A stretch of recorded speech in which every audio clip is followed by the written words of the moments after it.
let's talk about field generation. Normally when I talk about this subject, I talk about my gravity flyer. Fun little project, spinning disc, plates, Tesla coils, high voltage, got it all, right? So, what do you mean by field generation? Because I've seen everybody run one of these and all I see is a little disc moving and the thing sitting there on the ground. Well, that's fair. But what do I know that you don't? Well, I know that the Tesla coil puts out a field and that the energy, if you change it to static electricity, instead of just running one flyback, run two.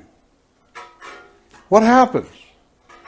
Well, you bring down your amperage and you bring up your voltage and you create a static electricity field. But then the Tesla coil is different as well. We use the rod down the center of the Tesla coil instead of the outside field of the Tesla coil, so it creates something different. Now those two fields interact with each other. Very interesting subject. Let's talk about the field itself.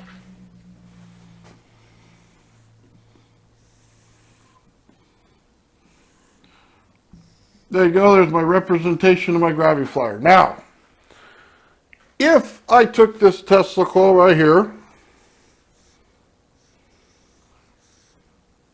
put the rod down the center, and I simply hooked it to this. That's normally where it goes, right? What is it doing? It's taking the entirety of this thing, creating a bubble. Now if I took my flybacks here, and again, two right here is what we're creating. We're going to run them off the same driver. And I'm going to go from here from positive to negative, to positive to negative. Now, I'll take my negative and run it to the bottom here. I'll take my positive, run it to the top here. In this field, what I just did, I took my amps and I drove them down to almost nothing. 0.09 whatever, right? I took my volts and I drove them much higher. Now, that creates a static field. I'm sure we can all understand that. Static field. This right here created a radiant field out of my Tesla coil because I did the inverse of the field out here. I am creating that field in here. There's my flip. There's my field. Now, how do I know it's holding it in? I mean, after all, we're going to have to decide if it's holding it in or if we're just sitting here doing nothing, right? Yeah, well, let's do that. So now I'm going to change the direction.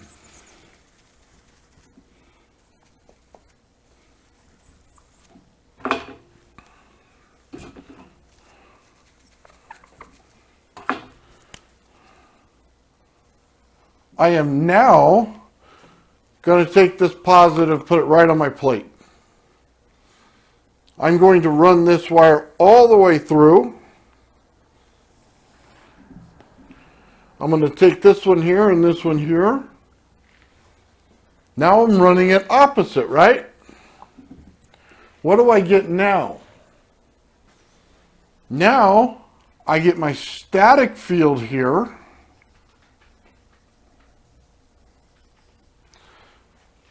But now, this field will now push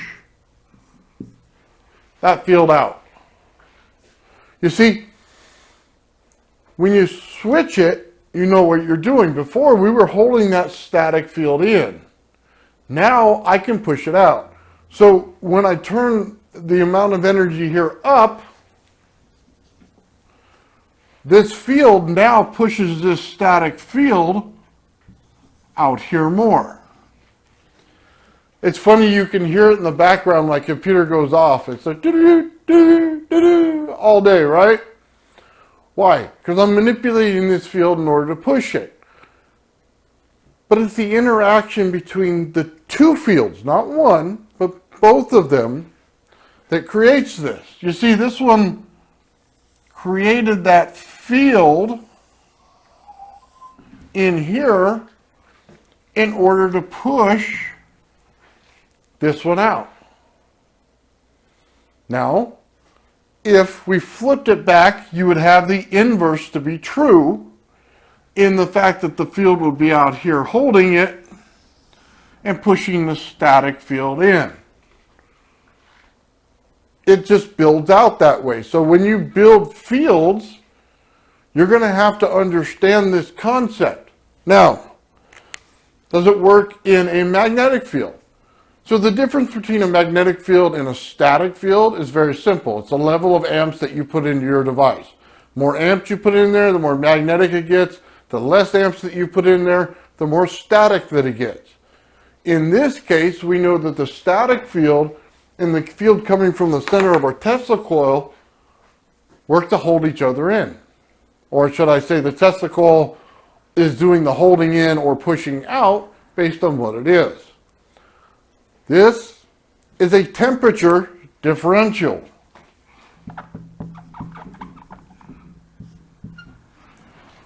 I literally have in this static field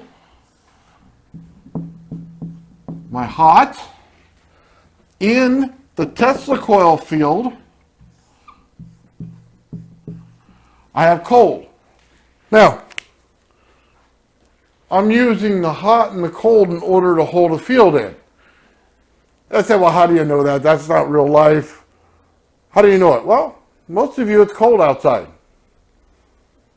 In your warm house, open your window. You have a temperature differential between the two, and as soon as you open your window, what happens?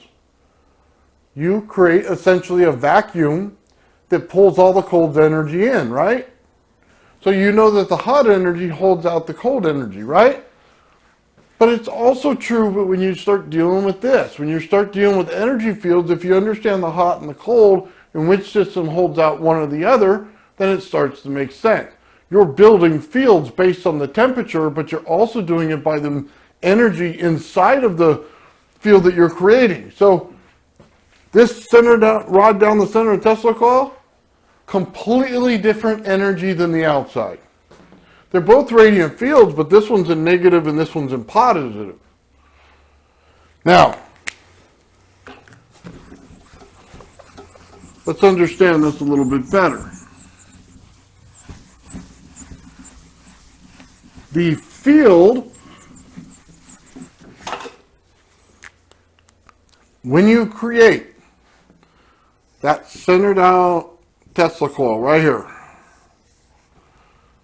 when I create this field right here, it presents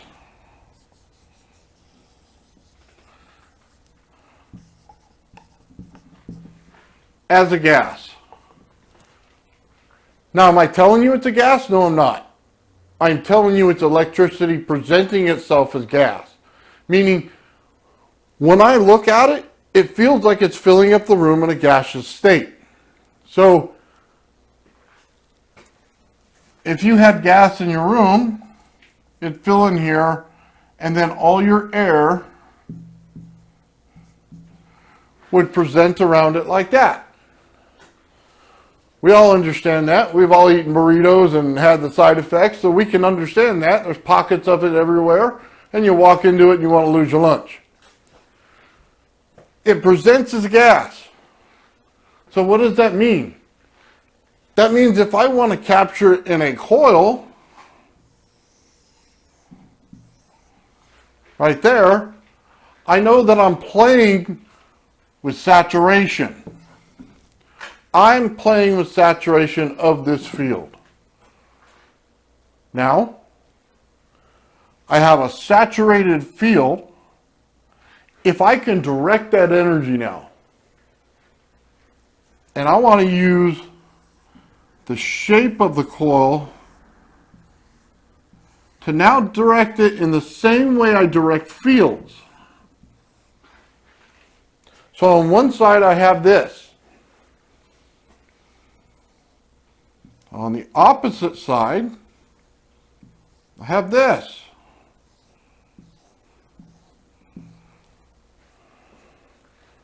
Now I have both fields represented. Now I have a flow. This gaseous state that comes off of it feels like gas, not gas, I understand that. Well, now, just like your window, pull through your center. Now I have energy in this state that pulls through here. It's ironic that it looks like the flower of life, seed of life. I find it hilarious every time I draw it. But that's how you get a temperature differential.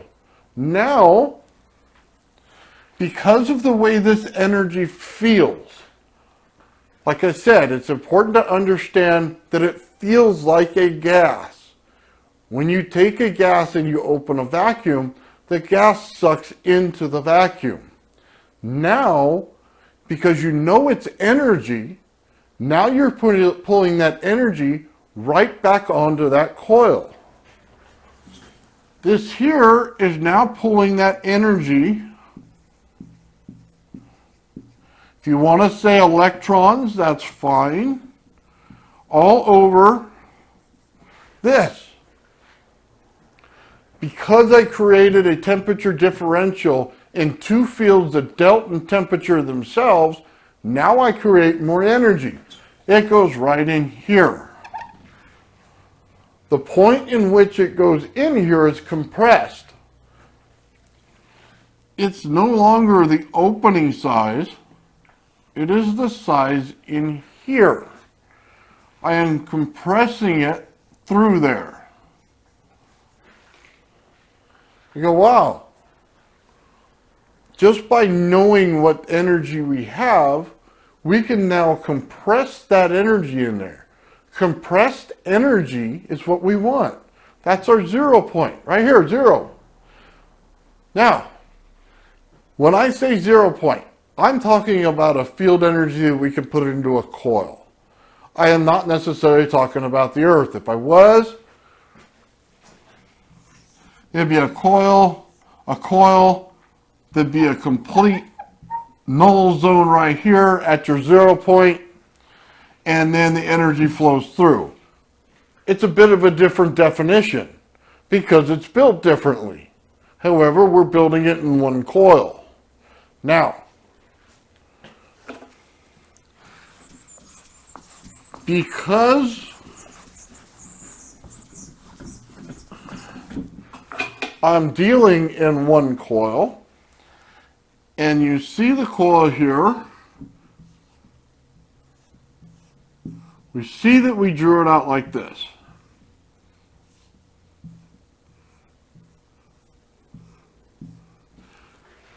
I have to create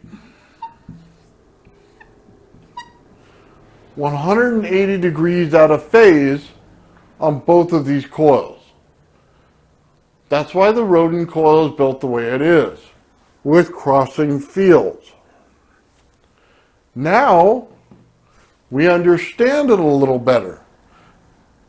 The reason for the 180 fields, as I create my vortex,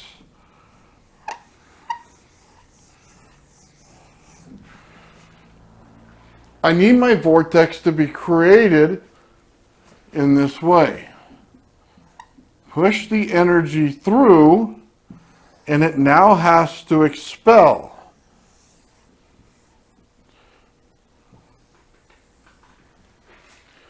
Just like that. I must create 180 degrees, so both fields have to be present to push it through, or else you get no flow.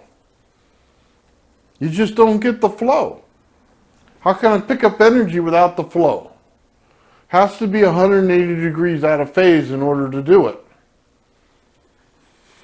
Pretty interesting thing, right? We're dealing with fields here.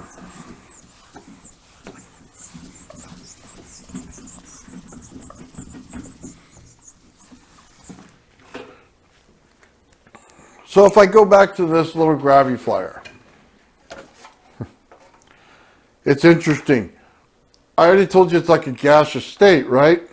In that Tesla coil to the center. As you spin this in one direction or the other, it's creating your vortex, isn't it? Counteracting, creating your vortex so that you have it in there, but it's pushing it out so it picks up extra energy. Funny thing, I show it. I show the extra energy coming in there, and you automatically see this thing pick up a ton of energy. Why? Well, because I created the fields on it, right? Now that I have the fields in it, I can now pick up extra energy. In a coil, you could capture that, put it into a cap bank, and then you have it for usable energy later. In the gravity flyer, you're picking up the extra energy because you need a massive amount of energy in here that is put inside of a field and compressed. Funny thing about the gravity flyer, I was trying to tell you guys this before in another video. It's simply just removing the water from the inside of it. And you could say water, you can also say mist, you know, whatever water creates, ice cubes, in any different direction that you look at it, that's all that it's doing. It's simply taking it and evaporating out of it, turning it into a gas and getting rid of it. That's pretty simple, right? That's not that difficult to understand. If we're creating energy in a field, then we would understand that if I'm taking my hot energy of my electrostatic field, and I'm taking my cold energy here and I'm holding it in, then anything in this zone here is simply going to evaporate away. What did I just do? I simply took the environment and I removed it. I have now created a field bubble to remove the environment from my gravity flyer, right? Well, that's pretty simple. I created a bubble creates its own environment. I am now creating my own environment in here by getting rid of all of the molecules. You say, well, does that basically mean that if I created a UFO and it has a shimmering state,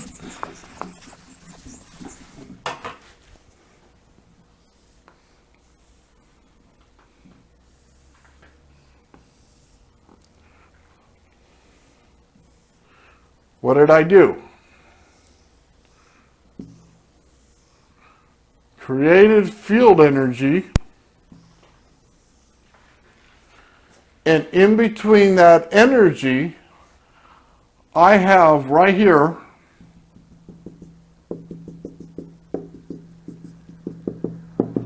it's holding in a little bit of that. As I expel all of the water from it, then guess what? I start to give a shimmering state because now I'm in transmutation. I'm breaking apart the H2O. The hydrogen and oxygen are breaking apart and reforming, breaking apart and reforming. That's what's happening. You're getting right there that transformation to happen. So this will come out as a shimmering state. That's fairly simple, right? We can all understand that. Transmutation's going on right there, and we're just seeing the result of transmutation. That's it. We create vortex, we create a 0 point inside of a craft. Of course we're going to have transmutation going on. What is it going to show up as? You're going to break apart what's around it everywhere. Which? Hydrogen and oxygen. You're simply breaking and removing and changing them. That's it. You think you're doing anything different in the thunderstorm generator? You're not. You're creating harmonics, the same thing. And you're running hot and cold. And then you're breaking it apart and retransforming it. That's it. This world would be a lot simpler if we understood harmonics better as energy. We don't. So I watched some guy for 45 minutes give a lecture today about all of this stuff, and he used points, He used the waveform, he used the string, not once talked about harmonics. Didn't get it. Didn't understand why it was so important. Harmonics creates energy. So, we now have this, we have transmutation. It makes all the sense in the world why you'd want to get rid of all of the inner atmosphere, which is simply just in its simplest form, water. That's it. Once we get rid of the water out, we now have our complete field bubble. Now watch this experiment, guys. Check this out.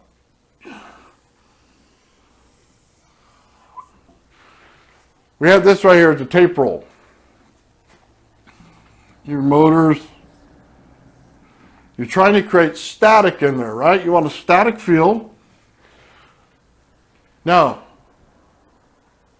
what's going on? In the room, they tried to bring up the heat and make it moist in there in order to create conditions for static. Well, this tape goes around here and makes the static. You didn't need to create that. What you did, you took your entire room and tried to make that the static field. Static on static will not create the effect that you're looking for. Why? Because you didn't take temperature into consideration when you did it. What do I need?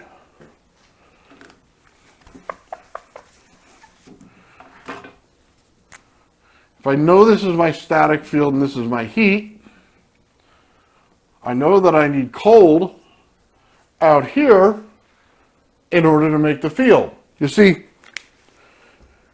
when you go into a place like 3M that makes this stuff, every facility feels like it's ice cold. Every one of them. I used to work at a Pepsi plant. Same thing. Go in there, it's freezing. All the time. Wearing jackets. Could be middle of summer, it's freezing inside this place, right? It's a concrete building and it's cold. So if you had cold and heat, you'd be creating a temperature differential, which would allow fields to form. Build it in the way you want. You want to create this static field. The room has to stay cold. You don't want it to be that the whole room is static. If this whole room is static, and this is static, where's the field forming?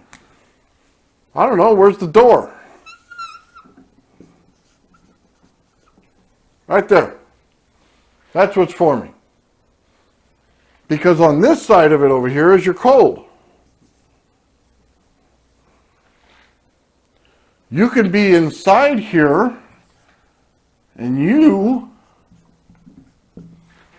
are creating heat. You're messing with your static field. Now look, this gravity flyer, if you put the static on these discs and spin them, your entire room fills up with static. Just right away. I don't use one flyback when I run it, I ran two. One right after the other. As soon as I did that, I reduced all of the amps down and brought up the volts. Static will fill your room. It is not the static itself that creates the field.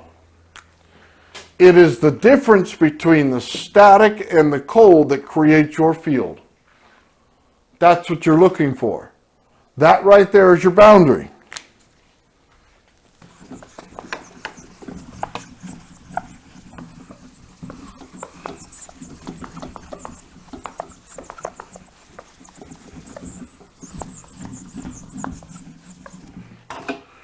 Now, we see this on our Earth.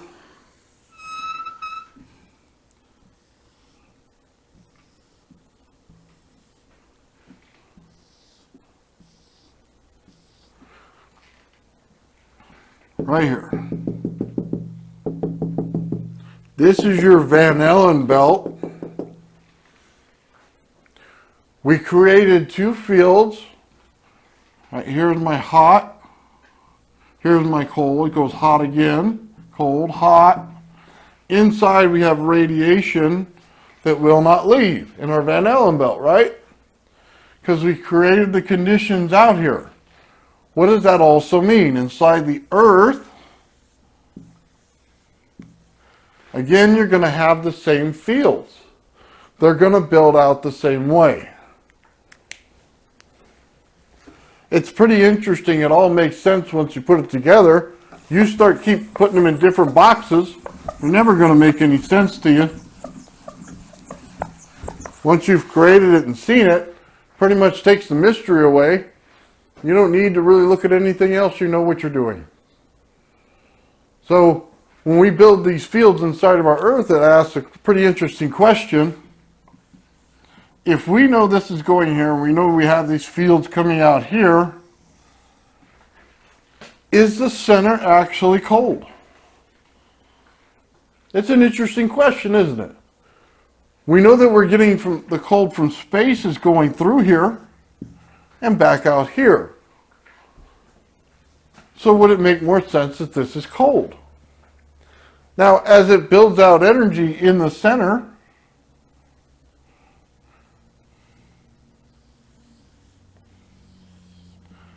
and it comes through here, again,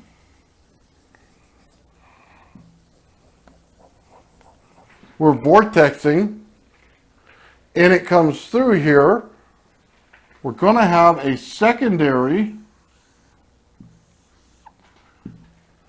That is a planet 0 point versus the 0 point we build in our coils.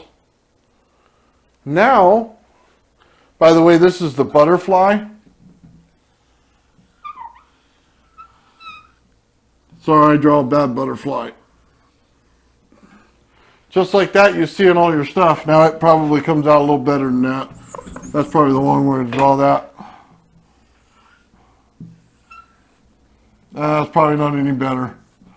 Anyway, that's the butterfly you see in all these effects that you go through there, and you look at the fields on the Earth and stuff, and you want to look at the center, they generally tell you it's a butterfly, and that's what it is. Now, we know that there's a secondary field that comes out along every one of these, and they cross. Just like that. Field of Earth, is this cold? Well, a 0 point would be cold. It'd be cold here. What would happen? As soon as we created this, it now creates a field bubble. It's hot. And it turns around. As it dissipates, it gets cold again. Then, as it goes, it gets hot. And we have one last field that separates us from space. That's it. That's how it works. Field generation. We're not going to build it any different than we build the Earth, except for we don't need two, we just need one. That's all we need. We don't need the way it built out here, we need to build it out in a coil. Harmonics is a big key to that, guys. Man, this thing does not like to erase the red.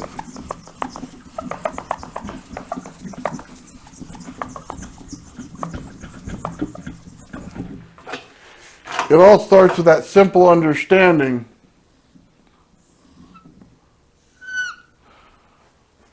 I have my gravity flyer, and every time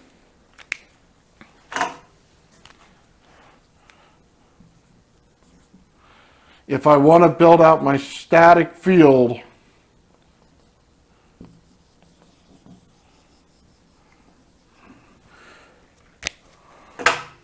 this field that's attached here to this thing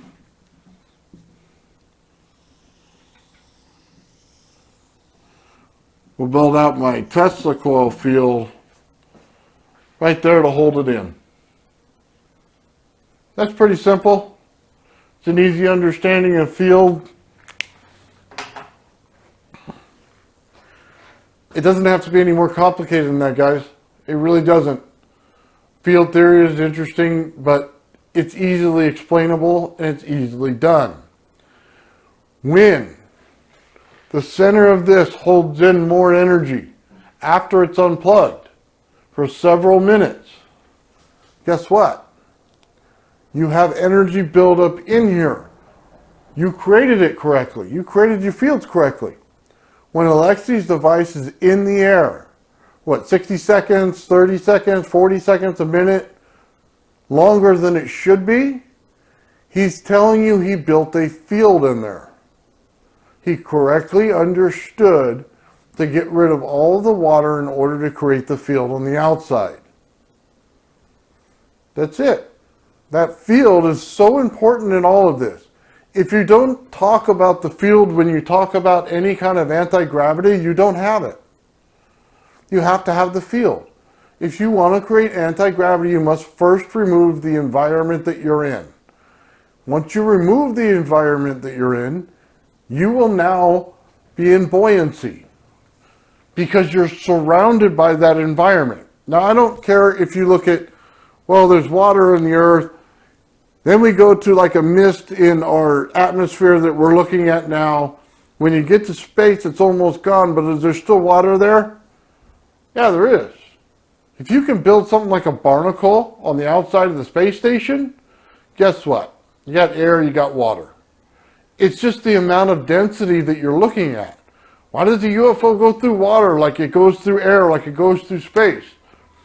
It's a viscosity. It's the amount of energy that's actually there. It's the amount of water that's actually in the content of each area, okay, that viscosity that changes. So to them, if they're creating their own bubble, does it matter if they plunge right into water at 200 miles an hour? No, it wouldn't matter whatsoever because they're in a different environment.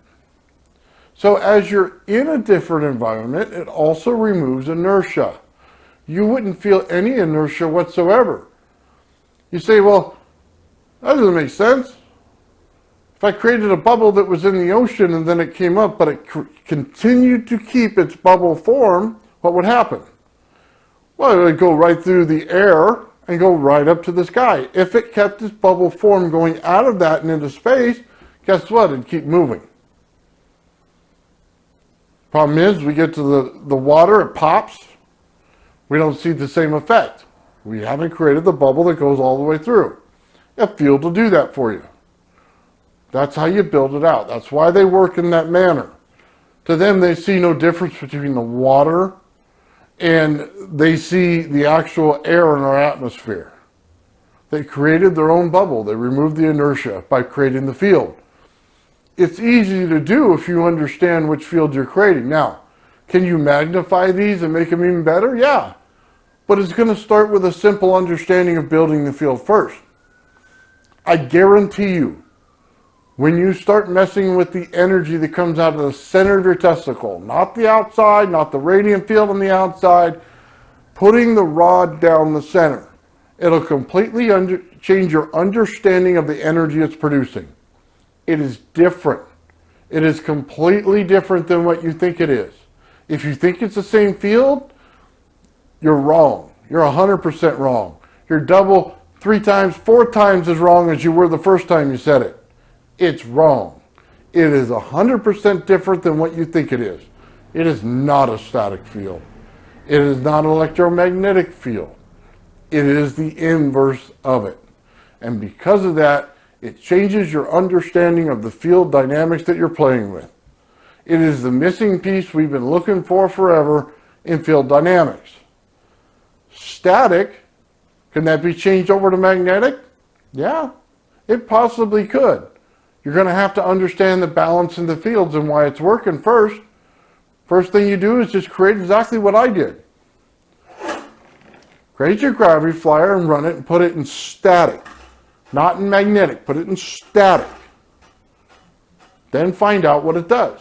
And trust me when I say this, you're going to have a lot of times that static's going to push across that room super fast. If you push that static too hard, it could flip. Why? because at some point you're creating different fields, and you just got to realize that. I've had it flip on me. Felt like an over unity event in my whole room, man. A whole entire thing, right away it shot energy across the room. Later I flipped the fields and found out why. Because one field pushes the other or holds it in. Now that we understand that, we should be better off. Trying to get everybody to an understanding, guys, of why this stuff works. I built it. I've done videos on it. I've shown the fields. I show that when it turns off my computer with my gravity flyer all the time. Guys, it's real. I've already built it. It's already done. When Alexei did this, he made that field. We are not correctly understanding the harmonics in the device, probably because we didn't build it right. This man had no regard of isolation of systems. Yet, every time we build it, and I can tell you I'm 100% guilty of it, I've isolated all the systems. He has one little thing that everything plugs into. The energy that comes off of that Tesla coil when it goes through there, it goes through everything. I mean everything. I tried to shield it. A Faraday cage won't hold it. Nothing holds it. Not like that. It's like, it feels like a gas. It continues to push out the energy to a certain rate where you can pick it up. And then it'll move beyond that where you can't pick it up. So it's creating like a gas. It's energy. It just feels like a gas. It's extremely hard to hold in. The only thing that I found that holds it in is mineral oil. Mineral oil has a viscosity that it does not like to travel through. Holds it in. And you know what? Even that, after time, it'll still push out of that. It's an interesting energy. You should play with it if you don't understand it. If you try to write it off as the outside of the Tesla coil, just stop now. Don't even bother with any scientific research beyond this because you don't understand it. That's just the way it works. And I say that because I get frustrated all the time. People tell me, oh, it works like the outside energy of a Tesla coil and, you know, you're just thinking of something new. No, it really is different. Really, really is different. It's why the field dynamics work. So once you understand that, guys, you'll understand the field dynamics of things and how they work. Hopefully I explained it well enough. Maybe we'll have to go over it and show the gravity flyer when I put the fields, the same amount of energy in both and flip them, what happens.